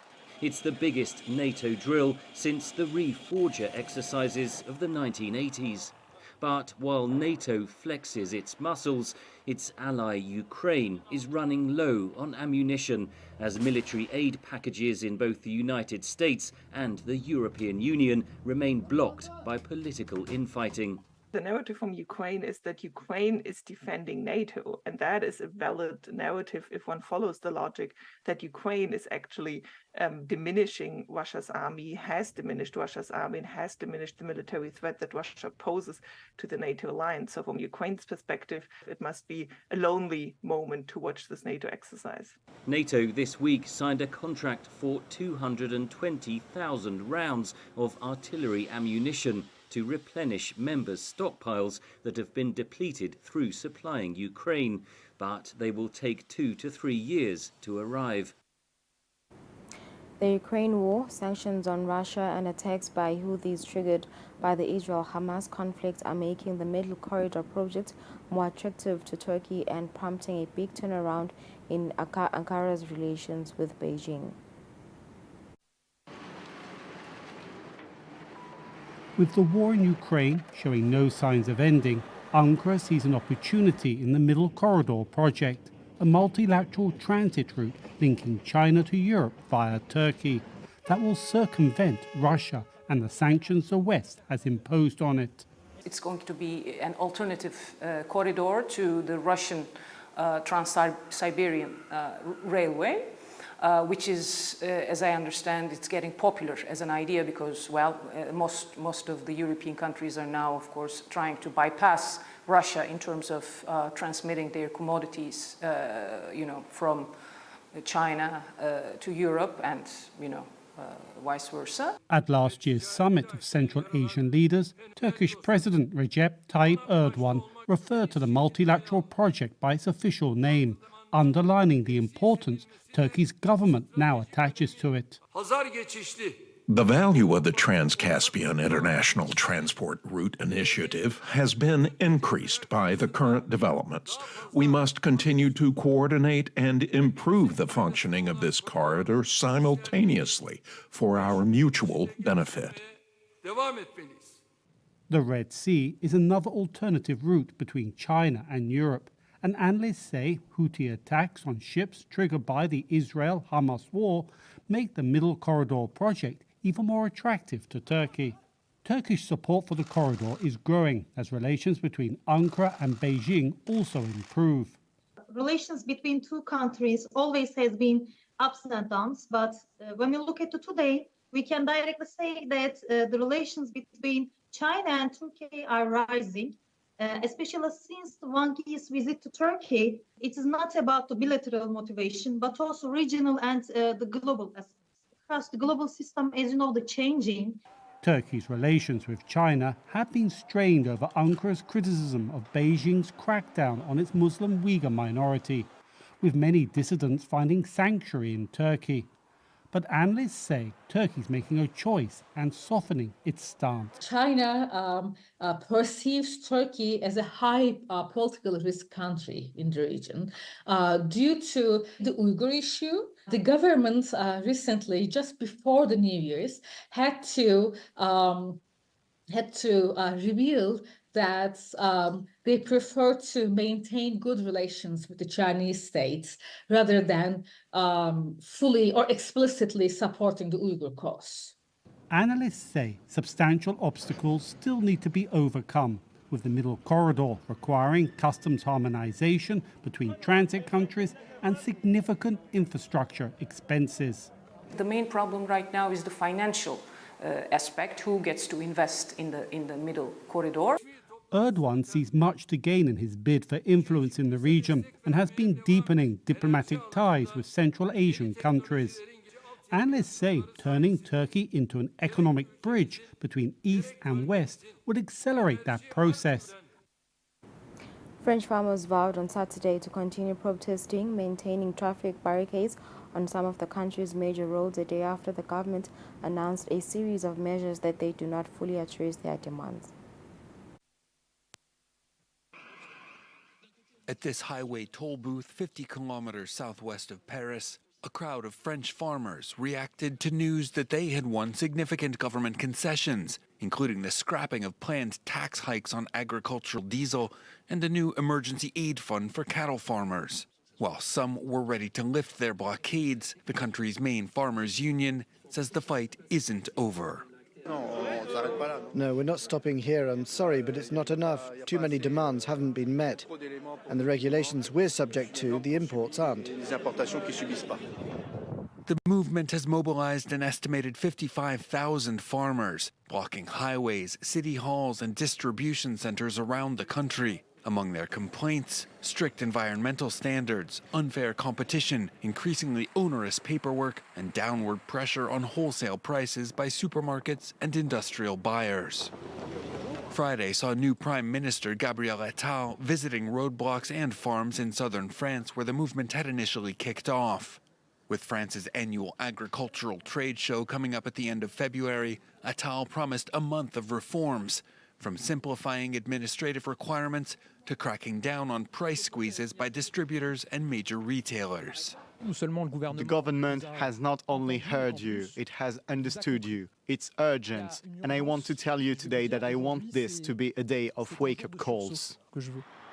The government is keen to avoid a blockade of the capital. It also wants to keep the crisis from contributing to gains for the far right in European parliamentary elections this June. Chinese-made drones dominate the global market and are used widely by government agencies inside the United States. The U.S. cybersecurity watchdogs warn that using those drones comes with risks. When it comes to drones, one brand rises above all others. DJI, based in Shenzhen, China, has captured the drone market for everything from amateur photography to fighting wildfires to protecting sensitive sites. And this is a problem, say U.S. cybersecurity watchdogs. In January, the FBI and the U.S. Cybersecurity and Infrastructure Security Agency warned that laws enacted in recent years by the Chinese government give it the ability to look at any data collected by Chinese firms. Drones, used widely across the U.S., could become tools for spying, the agencies say. You could think of a police department in a major city using a drone where the feed might be accessible to the Chinese government. You could think of drones being used by the military, by the Forest Service, by federal agencies, by fire departments. And so it could give you insight into the public safety structure of the United States and a little bit into the national security. The concern is not new. In 2021, DJI was sanctioned along with other Chinese manufacturers who the U.S. said made products that could be used for spying. And last year, the U.S. Congress passed a bill banning the purchase and use of Chinese-made drones by federal agencies, as well as state and local agencies using federal funding for the purchase. The Chinese government objects to claims of spying. The U.S. has overstretched the concept of national security and fabricates all kinds of excuses to abuse export controls to unreasonably suppress Chinese institutions and firms. The new guidance, which did not cite any specific incidents, encourages the adoption of American-made drones equipped with security features. But Chinese drones have proved reliable and far less expensive than comparable American models. The Chinese government was very strategic in subsidizing certain industries that they thought would give it an intelligence advantage. Though the U.S. Army and some federal agencies have banned the use of Chinese drones, many other agencies still use and depend on the equipment they've invested in. The new warning aims to speed up a transition, says Lewis. It makes people step back and say, it's not just the price tag that reflects the full cost of buying this drone. There's a security risk.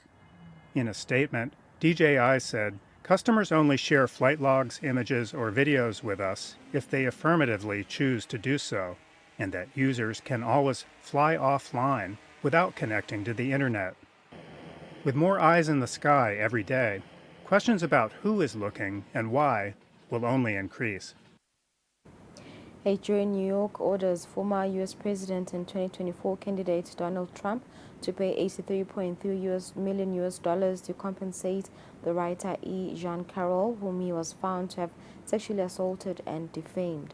The jury looked at the facts and believed E. Jean Carroll, said Aya Grubler, professor of law, University of Southern California. E. Jean Carroll leaves a New York court after it awarded her $83.3 million in a defamation suit against Donald Trump. The former president was found to be in violation of a previous ruling that judged him to have defamed the journalist and that he had continued to libel her. On one day, he had made 40 derisive posts about her on his social media platform. The jury looked at the facts and believed E. Jean Carroll, and they were not going to let Donald Trump get away with basically ignoring that verdict and continuing to inflict harm on her. Trump stormed out of the court as Carroll's lawyers were reading their closing arguments. His own lawyer, whom the judge had threatened with jail for contempt during the trial, railed against the court for not allowing her to summon items that her team had failed to enter as evidence. There was no proof, and I couldn't prove that she didn't bring in the dress. There was no DNA. There was no expert. My experts were denied. Two of them were denied to come in. Donald Trump decried a witch hunt on social media and vowed to appeal, suggesting that the plaintiff in this case will have to wait some time to get any of the sum awarded her. 28 minutes after 7, we've come to the end of our international news. Let's take a break. Siyabuya khona manje.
Unkosi asiphindze sinamukele ehlelweni lesikhathi sanyalo ke sitawukhulumisa tindzaba temidlalo ikakhulukazi nje leto telibhola letinyawo nensathelo emsakato yetemidlalo Linda Master Dlamini lo savelana nathi studio Nkosi asikwamala lesihlanu and I was wrong. I understand the prediction yakho. Ngicabanga ukuthi sifiso nawukhuluma ngeform league iGreen Mamba ayikakhona ukuthi iwine imidlalo sengasho ukuthi mithathu mine kulandzelana ku league lokwenda ukuthi lapha eTulu babambeleleke nawubuka ibeta kule game yayo imbabano solos babuya kokhala pass kuManzini Wanderers 1-0 so vele mhlawumbe bongagatsa ukuthi kule game le end akavami ke kwenteke ukuthi iGreen Mamba idlala ema games incumbi ingashayi emagoli but ayikoranga against Manzini Wanderers ayikakora against Mbabane Swallows lokumele ukuthi kube iwari but ke sifisa kube sinesikhathi bengidakuchazela ukuthi le form sinaso isikhathi sicala nge-half past ngene kahle manje yini the form ibulawa yini form okay naku sifiso lengifuna ukuchaza iGreen Mamba last season nawukhumbula kahle every team beyidlalela ukuthi ifuna kushaya iGreen Mamba then for a very long time and in fact for 3 eminyaka ilandzelana ema teams alakhaya bekadlala ileague kuphela last season iGreen Mamba nayidlala football at the highest level yadlala ileague yadlala yathi nakuqala isizini lele sisuka kuyo yadlala iChampions League yadlala iTrade Fair Cup onke ama games yafika ku final yabuya yadlala ileague futhi ngicabanga ukuthi lama tournaments lawo langitrile sengabalile for a team lebuya because yakhumbula ukuthi COVID kwasale league kuphela uyabona i-team lebe sejwayele ukuthi idlala lama games lamancane then the following season vele le form yakhona kugatsakala ukuthi nakufika bo January February yehle le form sekudinga ukuthi nyalo coach i-technical bench yonke yayo iGreen Mamba ihlale phasi buke indlela yekuphumuta indlela ephinza baqalele phasi kickstarter labadlali ukuthi babuye ba pick up iform otherwise there is nothing wrong ukuthi mhlambe coaching staff players no kumele ukuthi kwenteke lokho ngale ndlela yebhola lekumele kuhambe ngayo.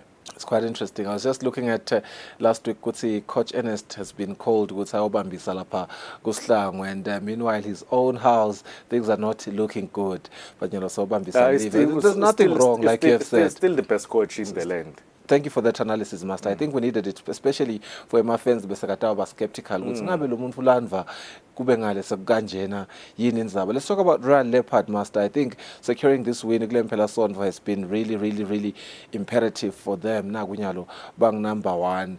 I wouldn't have predicted this personally. Kusaqala season even nakule weekend bengeke ngikupredict. Yinvo nje lengibambe ngesurprise vele nje kuphela kwayo weekend. Are we seeing a Royal Leopard, Master? Let's ngasho ukuthi ses confident ukuthi vele they are tightly contenders against Green Mamba this season when maybe Mbabane Swallows buka ke nayo iRoyal Leopard isifiso bengitshela labanye over the weekend ukuthi last season vele bekumele ukuthi iRoyal Leopard ingadlali kahle bekumele ukuthi iYoung Buffaloes ingadlali kahle because bona the previous seasons la langitrile sibuya kuwo beba compete iRoyal Leopard yayiwina le league yahamba edlala iCAF Young Buffaloes kuyisitile ukuthi ingayi kodlala iCAF i-withdraw kodlala iCAF because kube bayidlalile le CAF ngabe abekho lapha ngabe bethe 26 points mhlambe ngaba ku number 6 ukusikhuluma ukuthi bana 23 points Royal Leopard ibuyile I think nakhona sifiso nawuthi ukunaka kakhulu Junior Makagula ubuyile kuform yakhe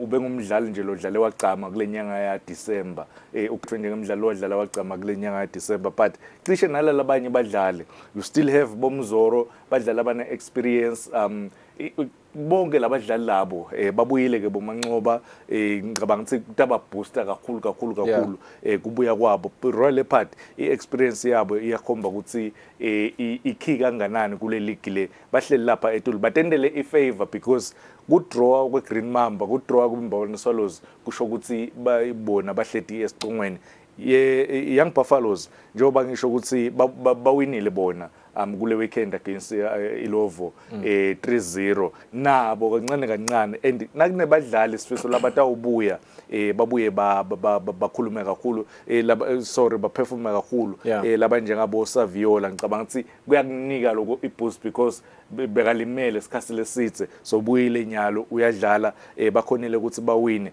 Moneni Pirates imanzini derby leyadlala emavuso ngemgcibelo Moneni Pirates versus Manzini Wanderers first round lama teams lawo adlala i-draw ya 2-2 bayeta nyalo badlala i-draw ya 2-2 and kule game le iMoneni Pirates ilidile yalida 2-0 yabuya iManzini Wanderers just before half time Mlaba wakora goal I think Mlaba uyalinyuka leliladi lekuba i-legend eManzini Wanderers because last season uyisavile i-team this season uyaprova ukuthi angayiseva le team second half wabuya Bhani wakamdluli wakora igoli le equalizer layo iManzini Wanderers yaphela le game 2-2 but still tinva tihambele kahle iMoneni nawubuka lapha egcineni ukuthi bahlete emsileni with 9 points Manzini Wanderers bambene neZulu United nayo le draw ile eZulu United over the weekend babambene na 12 points then la ngetulu kwabo kune Denver ina 13 points I think isifiso ngihlale ngikusho lokhu ngidasolo ngikusho futhi if the next 3 games akushintshe between lama teams lawa la ngu4 the bottom 4 yes the bottom 4 yes the next 4 games 3-4 games one of them a big teams sayibona i-relegate Moneni Pirates itabe seyi-relegate okwesibili eZulu United yathenga status sethambuti Manzini Wanderers bazange sebake ba-relegate ever the only team with yona imbabona sorry two teams Manzini Wanderers imbabona solos langaza relegate so ngicabanga ukuthi kumele ukuthi ba pick up i-form and quite the loss for Manzini Wanderers master ngoba just like you had said babeka ushaya Green Mamba you would expect ukuthi this is a game they were supposed to win so allowing Moneni Pirates to score the first 2 goals kubalimete kakhulu kule game and quite the disappointment I can imagine for the first goal though ngicela ukusho lokho sportsmanship angasiboni ku Moneni Pirates because bekulimele yes this goal everyone ngala ku bamangele ukuthi kahle kwentekani because kuleli goal leli koro iMoneni Pirates bekune foul everyone acaba ukuthi mhlambe angeke baze bajake kuyidlala batayikhokha or mhlambe bayiphasele emuva so one player was down for Wanderers uyabona okay so kwendeke lokho leli goal what do the rules say about those kinds no good ma rules sportsmanship naleli goal lamlamuli almost the same goal lalishaya against Green Mamba I would understand why sportsmanship would eclipse a team lesekugcineni kuma-log standings. They just want to climb, they don't want to be relegated. I could make a fair argument there, Tsenini. But now, coach or as a Moneni Pirates fan or player, sportsmanship wukho nje even remotely close to tinvo loticabangako na udlala ema games, especially game lobo vangathi vele une momentum yokuyiwina. Kunana bathi ngikhama Muna kulawa sengikhama ngoba tinvo watenda kahle I guess kube ngikhama lokusigcina kwi-draw maybe asasibeke kanjalo sichubekele embili but I also wanted to speak briefly on iMbabane Swallows just briefly I think we have to shine a little bit of credit kuyo kukhona kubamba iGreen Mamba with the current players laba now on the field and nalama injuries laba now so I think go the previous game against iThabankulu Celtics Felix Beden was wathola injury kule game yange weekend against yona Green Mamba Sandile first half their top striker wathola injury I think if maybe Sandile beka available noma beka khona kule game le 90 minutes wonke maybe bekade alithola goal because kule ema forwards la beka khona lapha kuMbabane Swallows bekuzingeka iexperience against Green Mamba unfortunately for yona iMbabane Swallows walimala Sandile waphuma injury lesethemba ukuthi mhlambe angeke ize ibe sikhathi lesithi quite interesting master I want us to move on to the Africa Cup of Nations. The last 16th stage of the 2023 Africa Cup of Nations yaqhubeka ke sayibona iGhana, iTunisia and Algeria ukuthi sebavele bona sebaphumile kanti ke we are likely to see some surprise faces reach the latter part of the Africa Cup of Nations. Sayibona Angola, they are into the AFCON quarterfinals after easing past Namibia. They will next face Nigeria, who beat Cameroon later on nemgcibelo ebusuku kanti ke ngelisonto iGuinea ikhona ukuthi ikhokhe i-high flying Equatorial Guinea with the last kick of the game before DR Congo went the distance with Egypt before triumphing in a penalty shootout.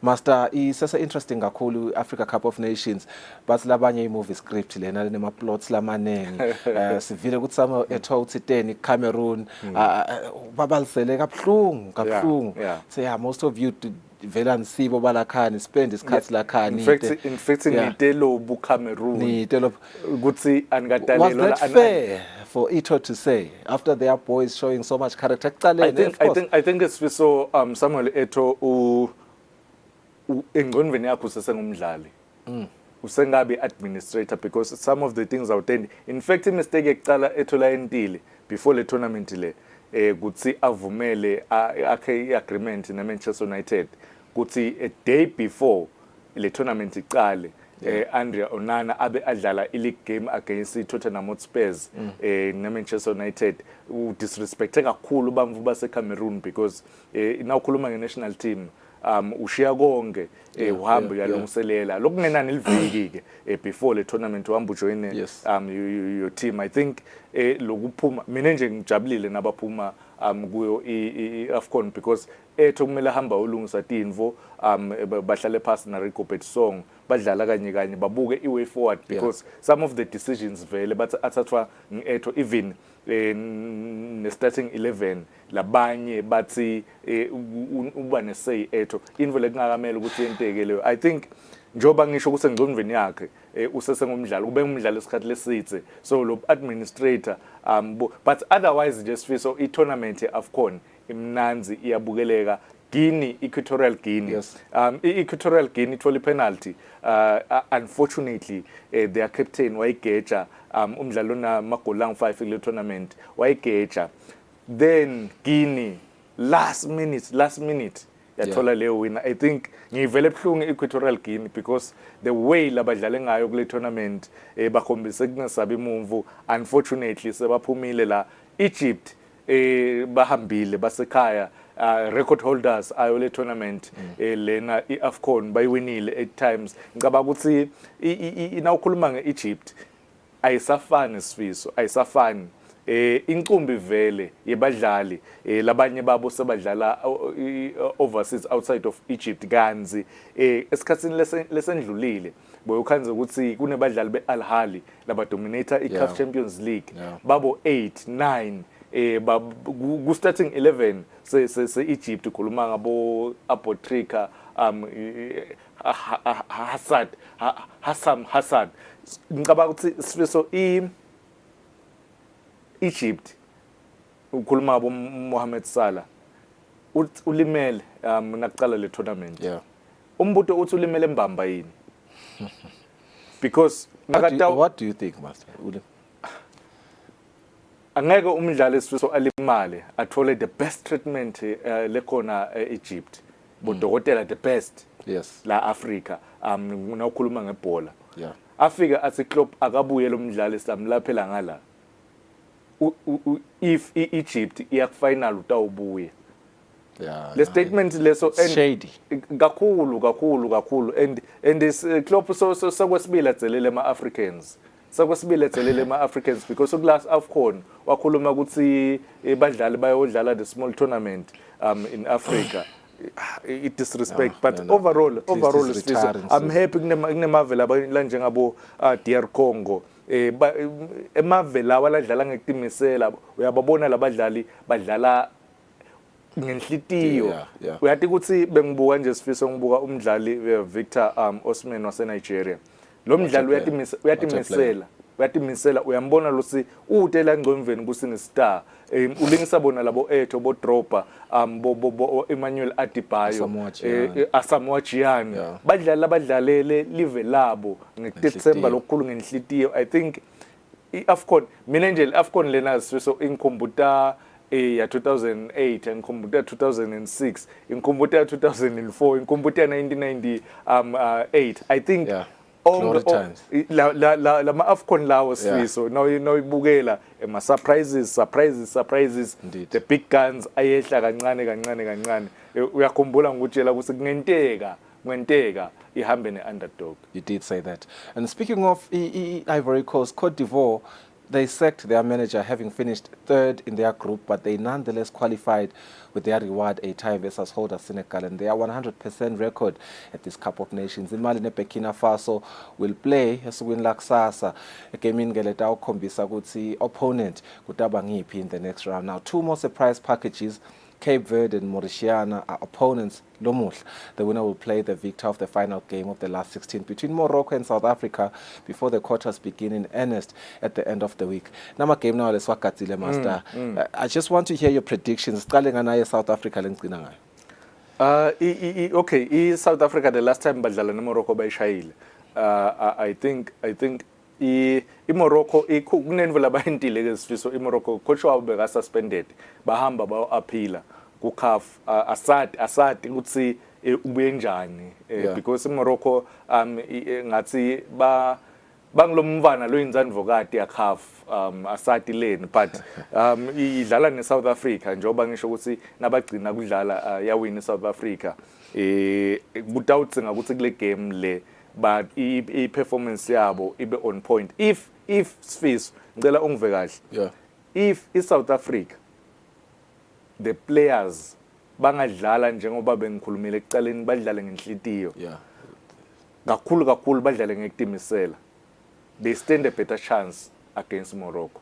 Are we South African fans, master? It's very important ngoba indlela nginaka imaswati lamanengi because South Africa ilaceleni kwethu nje ngasiba favor South Africa labanye but most I know mnesifiso ukuthi invo le ende emaswati lamanye bese ayasuka ku South Africa ukuthi endiwe yini. Incumbi emaswati a favor Chiefs Pirates then featuring Sundowns. So if ema players lamanye nyenti Sundowns ngisolo ngiyalanzelela lathi inkundleni ekuxhumana ngibuka ukuthi ngibani ufaka i-comment against South Africa iFeni Chiefs, ngibani ufaka i-comment against Bafana iFeni Pirates. But if maybe bekuna 3-4 from both teams, then 5 from Sundowns botaba bona. But ngicabanga ukuthi kuyajustifyeka because Sundowns currently they're the best team in South Africa, in Africa even because bayacompete ku CAF for a while now. If Thembazwane angakhona ukuthi le performance kulo past 2 games lesimbona kuya awina man of the match angakhona ukuthi I win against Morocco. We'll see tomorrow 10 p.m. that's Morocco and South Africa, but interestingly today 7 p.m. Cape Verde versus Mauritania. I think, master, this one is very interesting because of course we've had the conversation around Cape Verde and what it would have meant for Sihlang if they made it through, seeing what Cape Verde is doing Cape Verde sibona they're underdogs. Can you agree with their underdogs? But against Mauritania, I think, I mean, go AFCON. Yes, go AFCON. Yes, ngiyavuma by underdog. Sebabona bendlula ku last round of 16. Yes, ba quarter final against Mauritania, but I win against Mauritania. Then Senegal versus Ivory Coast. I think even nagle game Ivory Coast nakhona Sifiso invole endile. Igange kakhulu ba invite former coach Javier Renard lo coacha bomage national team yabomage yase France because former coach wayiwina eAfcon yes with yon nabam inviter base bahamba bawucela ku Football Association yase France ukuthi bamlonishe kule tournament le I disrespect kulo coach lo trainer le team throughout the year uthi wena lo coach akete ngalo semine lo msebenzi ngeke ngukhona yini. I think ngiko lokunye lokwende ukuthi iIvory Coast ingaperform kahle kule tournament le ayikadlali kule tournament ifike ngedrip la. I think namuhla against Senegal iSenegal a well old machine yakhe alusise the former captain wakhona eSenegal sikatsile ukuthi badlali bakhona eSenegal badlali ukhuluma ngabo Diarra ukhuluma ngabo Mane Koulibaly Koulibaly Mendy epalini sikatsile ukuthi kule game lena bayiwine kalula mina lena Sifiso yes I know ukuthi stabe packed stadium bamvu Ivory Coast batabe waphumile ngetingane because iya hosta Ivory Coast so stadium is 60,000 seater leya I know ukuthi 50,000 tabe kubantu base Ivory Coast but Senegal kumele ukuthi le game lena iwine kalula. Yeah, Master, I love how you've been consistent. Notice nje, I think for that disrespect, lokusho ukuthi respect to ranka highly. Uqale ngesportsmanship lapha kuMonani Pirates neWanderers wabuya wakhala ngaClopp imvo yakhe disrespect bhola yethu yase-Africa nyalo kunayindzaba ya coach naye. It's very important indzaba respect kuyibeka at high regard. Here's another one, Master. Sibone Arsenal against Crystal Palace this weekend, an important win for Arsenal there. But also Manchester United failing to secure a lead bebanayo ukuthi bayibambe bayisustain to get a W. What are your impressions this weekend from Nasibuka Marizas labekhona England? Okay, nakusuka liviki Sifiso yona Arsenal versus Crystal Palace yawina i-Arsenal but inqumbi ama teams adlalile i-FA Cup itolo Liverpool Manchester against a lower team yagcina ewinile lengicabanga ukuthi ukorile finally ukorile umdlali wakhona Anthony umdlali waseBrazil after 9 months angakori eliswane ngabe libelekiwe lapho so lagcina child goal ukorile ke itolo waphinzwa assist. I think Manchester United they are through to the next round lamanye ama teams bonile lenye igame against Wolves Norwich lapho khona kusuke not in Norwich kugcine kusuka umsimvo kule game le yamiswa le game because iWolves bewina asusa umsimvo ema-fans West Brom. I think Sifiso i-FA Cup ikunika naku la ngibane lokwenteka ukuthi so called smaller teams ladlala ku lower division adlale against the big guns futhi wabona ukuthi aba challenger I think nje kulama games ayitolo ngijabulile nangibukela lama performance alama teams lawo nemagoli ke ashayiwe ashaywe sayingonyama cup master but ke sikhulumisa abantu FA Cup nasibona ngathi iyofika kuma finals. Let's talk about La Liga, and I really hate talking about La Liga master ngoba as a Barcelona fan you know Saturday, what I watched on Saturday, in fact angicetsanga le game yathi nje na ithi 4-3 ngashiya yonke lento Sifiso kunenvo latendele yona ifavor in fact lo advisor Javi uhlakaniphile bebamxosha Javi bengeliphele leliviki leli bangamxoshi the statement athi uyahamba end of the season utendele umusa because bekangeke aze alicethe leliviki bebatamxosha but ke kulamanye ama games Atletico Madrid winile against Valencia Girona against Celta Vigo away winile iGirona so ngicabanga ukuthi Real Madrid nayo away kuLas Palmas winile then ukhuluma ngeBarcelona Villarreal nawubuka lo 5-3 ngicabanga ukuthi kumatima Sifiso kuyenyukela kuwe ama-fans eBarcelona but nawubuke lapha eTulo Girona iyachubeka kufuna kutenda sa Leicester City naku kweGirona lenvo leyenteka kulena ngicabanga ukuthi everyone kuyithethe by surprise. I remember kuna idlale 3 games ngitshela lo mnye mnakethu akhuluma ngeGirona ngathi nawukhuluma ngeGirona ngibude even after ema games lang 15-16 buka ke ukuthi sekudlala 22 games esoloba lapha eTulo Real Madrid icishe iyayibamba le pace ina 54 then Atletico Madrid ibambene neBarcelona 44 if iBarcelona ize ibone itawuchitha number 4 i-Atletico ingeTulo kwayo because the forwards are i-Atletico Madrid this season ukhuluma ngabo Memphis Depay ukhuluma ngabo Morata, ukhuluma ngabo Griezmann, cishe babuyile bayadlala. So ngicabanga ukuthi for Girona ngicabanga ukuthi ku-eda bo Daily Blind wase Netherlands kule squad sabo kulethe stability more especially ku defense because I-team lena badlali abancane, so nawutawuletha abadlali labane experience labo njenga ngabo bo Blind ngicabanga ukuthi usuke ulethe stability. I-Real Madrid Tchouameni simbonile ashaya winning goal against Las Palmas after Vinicius Junior akorel goal ekuqala lekwenda ukuthi yona iMadrid iwine le game le nakhona bekulukhulu ngela Tchouameni uyalithola le goal bekulukhulu kakhulu, but overall nje sifiso ngicabanga ukuthi iGirona this season yenda le league ukuthi ibe mnanzi ibukeleke ibe entertaining. It's quite interesting. I'm looking at these log standings, Master. Girona, having played the 22 games, they've won 17, drew 4, and lost 1 game. Very important to note, they lost 1 game. They only lost that game against Real Madrid, September 30. It was 3-0. And Madrid, yabana red card for the game. It just shows how strong Real Madrid is. So you can't really count them out yet. Girona. Yes, I want to go there, Master. Madrid will play Girona again Saturday, February 10. Game. That is what is at the back of their minds at turning. Now Madrid, they still have a game in hand, by the way. But if we can beat them, no, win a game in hand, then we might have really a big chance to win it all this season. Do you think Real Madrid put against Girona, which is the better team, just according to you, this year? On paper? On paper. Real Madrid. Okay.